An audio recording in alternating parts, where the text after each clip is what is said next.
Hello दोस्तों, नमस्कार। आप सब लोगों का एक बार फिर से स्वागत है मेरे यूट्यूब चैनल इन्वेस्ट विद अमन में। तो दोस्तों, आज हम बात करने जा रहे हैं एक नए आईपीओ के बारे में और उस कंपनी का नाम है वारे एनर्जीज लिमिटेड। और इस कंपनी का आईपीओ आने वाला है और कल यानी कि 21 अक्टूबर को ये ओपन हो जाएगा और 23 को ये क्लोज़ होगा। तो आइए इस आईपीओ के बारे में थोड़ी सी बातचीत कर लेते हैं कि किस तरह का आईपीओ आपको अप्लाई करना चाहिए या नहीं करना चाहिए। तो फर्स्ट ऑफ ऑल, कंपनी का जो साइज़ है वो 4,321 करोड़ का आईपीओ है और इसमें फ्रेश इशू भी है 3600 करोड़ का, जो कि एक अच्छी बात है। यानी कि 3600 करोड़ रुपया कंपनी के खाते में जाएगा, जिससे कंपनी अपने एक्सपेंशन प्लान्स को जो होंगे और आगे हम वीडियो में डिस्कस भी करेंगे उस पर खर्च करेगी। और 721 करोड़ उसके एग्जिस्टिंग जो शेयर होल्डर्स हैं उनको वो बेच के अपना माल निकल रहे हैं इस शेयर से, या हो सकता है वो पूरा बेच रहे हो या पार्शली, ये तो नहीं पता अभी। तो आगे बढ़ते हैं, कुछ डिटेल्स के बारे में जानने की कोशिश करते हैं। ठीक है, तो डिटेल्स मेरे सामने आ गई हैं। बेसिक डिटेल तो मैंने बता ही दी वैसे आपको। 21 को ओपन होगा, 23 को बंद। फेस वैल्यू 10 का, यानी कि फ्यूचर में आप स्प्लिट की उम्मीद रख सकते हो। लॉट साइज 9 का है। फ्रेश इशू 4, टोटल इशू है 4,321 करोड़, जिसमें फ्रेश इशू है 36 करोड़, 3600 करोड़।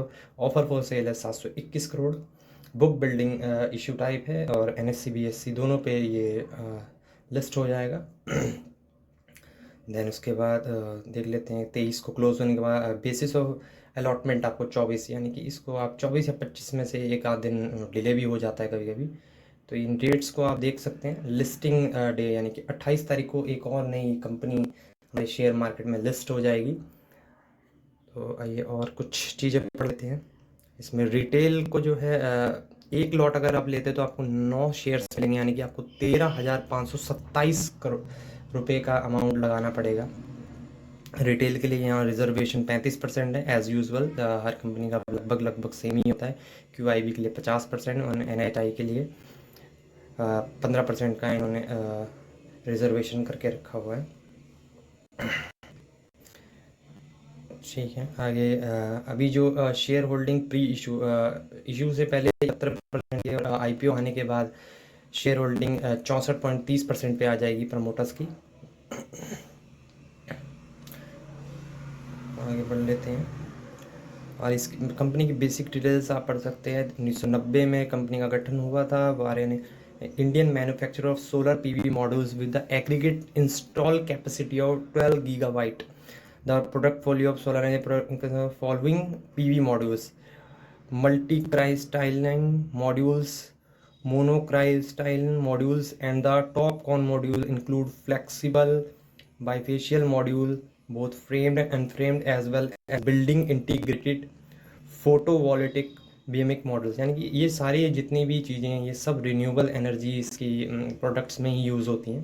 कंपनी एक रिन्यूएबल एनर्जी से रिलेटेड ही प्रोडक्ट्स बनाती है, PV solar modules. Competitive strength भी यहाँ पे कंपनी ने अपनी बताई है।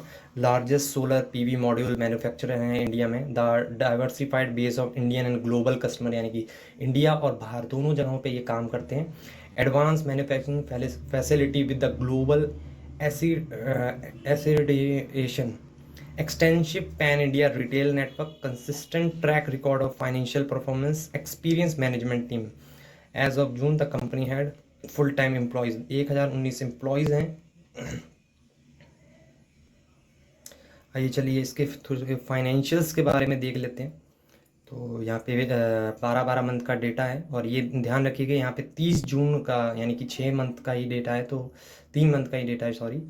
तो ध्यान रखिएगा कि इसको आप इससे डायरेक्टली कंपेयर नहीं कर सकते। पहले हम तीनों को इन तीनों ईयरली डेटा को कंपेयर कर लेते हैं।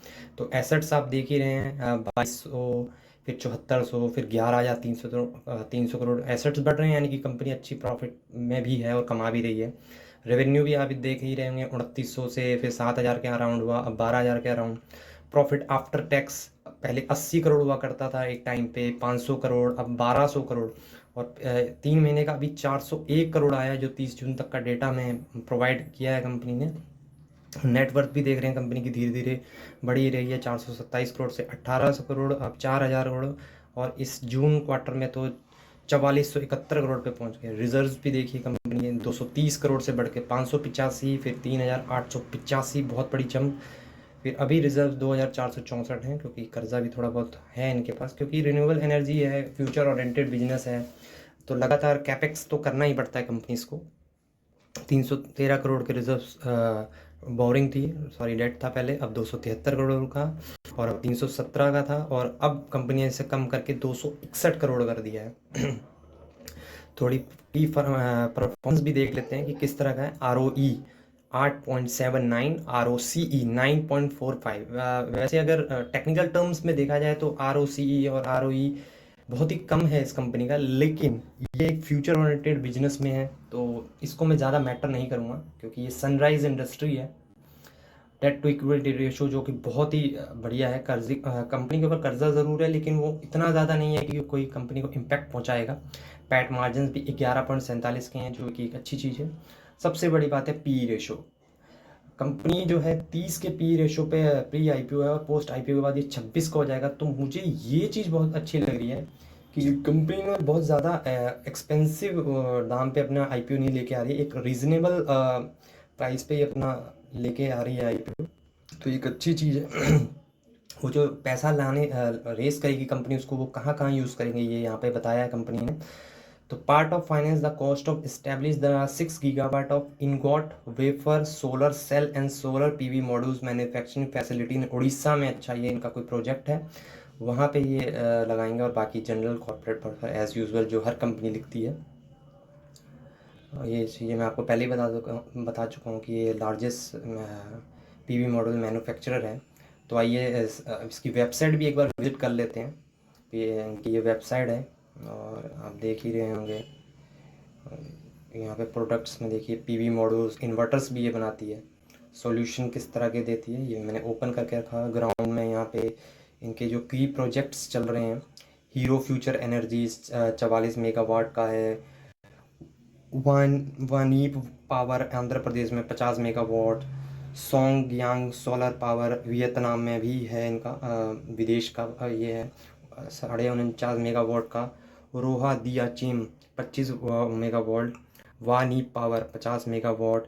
Renew power 51 megawatt. उसके बाद बात करते हैं हम इसके दूसरे प्रोडक्ट के बारे में। ये कौन सा है देख लेते हैं एक बार। रूफटॉप सोलर के भी प्रोजेक्ट्स इस कंपनी के चल रहे हैं, जैसे कि आप देख ही रहे हैं। दिव्या कॉरपोरेशन अमृतसर में चल रहा है, GS फार्म ब्यूटर में चल रहा है, इन रीच इन कैप 100 किलोवाट का दिव्या कॉरपोरेशन 120 किलोवाट।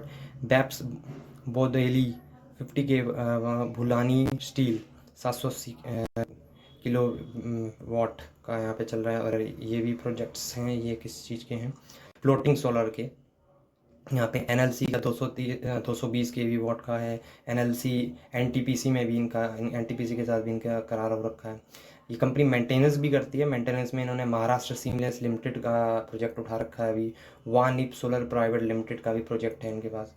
तो कंपनी बहुत ही अच्छी कंपनी है। और आइए चलिए अब चेक कर लेते हैं इसका ग्रे मार्केट प्रीमियम किस तरह का है। तो एज ऑफ नाउ आप देख ही रहे होंगे 20 अक्टूबर को 10:28 पे ये अपडेट हुआ है, और इसका ग्रे मार्केट प्रीमियम लाजवाब है 98%। और एक टाइम पे तो ये 100% भी था। थोड़ी बहुत मार्केट में वॉलेटिलिटी के कारण ये हुआ होगा। तो मुझे तो, और आपको भी एक बात बता दूं, इस कंपनी की एक सब्सिडरी कंपनी भी हमारे शेयर मार्केट में लिस्ट है, वो भी इस सोलर से ही रिलेटेड है। तो आप देखिए होगा, इस कंपनी का नाम है वारे रिन्यूएबल टेक्नोलॉजीज लिमिटेड। और इस कंपनी ने अपने इन्वेस्टर्स को, आप देख ही रहे होंगे, 5 साल में 64,000% तक के रिटर्न दिया, मतलब ताबड़तोड़ रिटर्न्स। यही फ़ायदा होता है एक फ्यूचर ओरिएंटेड बिजनेस में। अगर आपने एक अच्छी कंपनी को सही प्राइस पे, वो भी सनराइज इंडस्ट्री की कंपनी को पकड़ लिया, तो ऐसे ही आपको दमदार रिटर्न्स मिलते हैं।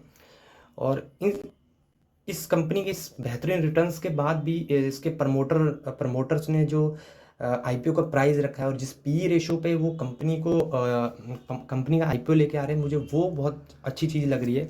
वो चाहते तो ज़्यादा प्रीमियम भी मांग सकते थे, क्योंकि उनकी जो ऑलरेडी एक सब्सिडरी जो लिस्ट है वो 64,000% के रिटर्न दे चुकी है। उसके बाद भी कंपनी के जो प्रमोटर्स हैं, उन्होंने बहुत ही रीजनेबल वैल्यू पे ये आईपीओ लेके आ रहे हैं, जो कि एक अच्छी चीज़ है। और इस जो लिस्ट कंपनी है उसके हम थोड़े फाइनेंशियल्स को चेक कर लेते हैं कि उसका परफॉर्मेंस कैसा रहा है।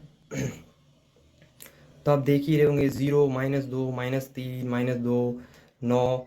प्रॉफिट कमाना मार्च 2022 से ही चालू किया है, क्योंकि कोविड के बाद ही ज़्यादा गवर्नमेंट ने सोलर की तरफ रुख अपनाया है अपना। 9 करोड़, 55 करोड़, 148 करोड़, 162 करोड़ इस साल में भी कमा चुकी है कंपनी। और इसके प्रमोटर्स की तरफ देखें तो एक शेयर होल्डिंग पैटर्न भी देखिए। प्रमोटर्स अपने शेयर देने को किसी को तैयार ही नहीं है। 74-75% ही लगभग लगभग लेके बैठे हुए हैं। पब्लिक में भी आप देखेंगे 24 से 25% पब्लिक के पास है, लेकिन उसमें ठीक है ये शेयर्स बेच दिए होंगे शायद उन्होंने। तो आप देख ही रहे होंगे कि FIIs एंड DIIs दोनों ही डोमेस्टिक एंड फॉरेन इन्वेस्टर्स इसमें ना के बराबर हैं, यानी कि बहुत ही रिस्की कंपनी है ये जो इसकी सब्सिडरी है। तो मैं इस IPO में अप्लाई करूँगा नहीं करूँगा ये आप सब लोग भी जानना चाहते होंगे। तो मैं हाँ जी, मैं इस IPO में बिल्कुल अप्लाई करने जा रहा हूँ, क्योंकि बहुत अच्छा बिजनेस है और इसकी सब्सिडरी भी अच्छा कर रही है। और ये जो कंपनी है इसका IPO भी ज़बरदस्त होने वाला है। ग्रे मार्केट प्रीमियम में देख ही रहे हैं आप लोग। लेकिन सबसे बड़ी बात मैं ये कहूँगा कि कंपनी एक रीजनेबल वैल्यू पे ला रही है और फ्यूचर ओरिएंटेड बिजनेस में भी है। तो आप लोगों को इस कंपनी में मल्टीपल डीमैट अकाउंट से अप्लाई करना पड़ेगा, क्योंकि ऑलरेडी आपको पता है कि इस IPO की हाइप बहुत ज़्यादा फैल चुकी है। इतना अच्छा IPO कोई भी मिस नहीं करना चाहेगा। तो मल्टीपल डीमैट अकाउंट से इसको ज़रूर अप्लाई करें आप। और हाँ, मैं एक चीज़ और बताना चाहूँगा कि हम लोगों को जब बोलते हैं कि मल्टीपल डीमैट अकाउंट से अप्लाई करना है, तो लोग क्या करते हैं कि उनके नाम पे जो मल्टीपल डीमैट अकाउंट्स उन्होंने ओपन करवा रखे होते हैं, जैसे ग्रो में या स्टॉक में या किसी और में भी, तो वो तीनों से अप्लाई कर देते हैं। तो ऐसी कंडीशन में आपका जो IPO का एप्लीकेशन है वो रिजेक्ट हो जाएगा। मल्टीपल डीमैट अकाउंट्स का मतलब है कि अलग अलग पैन कार्ड होना चाहिए, यानी कि अपने फैमिली मेंबर्स के नाम पे आप अलग अलग जगह से कर सकते हो। आप अपने नाम पे अलग अलग ब्रोकर के थ्रू नहीं कर सकते, वो आपका कैंसिल हो जाएगा। तो वीडियो में बस यही जानकारी देना चाहता था।